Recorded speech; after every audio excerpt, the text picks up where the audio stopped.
Hi, I'm Walt McGuire, Vice President of Product at Rocketgraph, and this video is an introduction to the 2-minute tutorial series I've created to give folks a look at Rocketgraph, how easy it is to set up and execute complex graph analytics without writing a single line of code.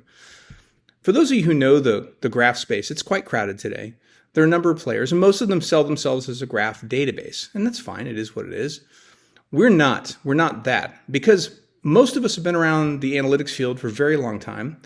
And when we ask customers, why is graph just a niche in your enterprise? Why are you not using it for all these other problem domains you could easily apply graph to? They tell us a lot of the same things. They tell us, first, it's too hard to set the darn graph up. We need data scientists. We need experts who know the engines.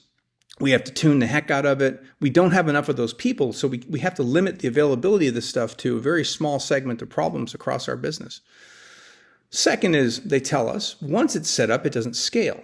So we have to limit the amount of data we look at. So we either have to carve out part of the graph, and we're working with a subset of the graph, or we have to limit it to just current data, or just today's data, or just yesterday's data. They lose out on all the perspectives that would allow them to find the needle in the haystack, stop the bad guys, stop the cyber theft, find the kink in your supply chain, and fix it. Finally, the third bit is there's an untapped thing here called AI. We all know it's going to have a very broad impact across a whole number of industries worldwide, and it's untapped, in our opinion, in graph. So, Rocketgraph, we've done something very different. We built an AI-first analytic platform that can take any of your business analysts and turn them into someone who can execute the highest kinds of graph analytics across any of your business problems at scale on all your data.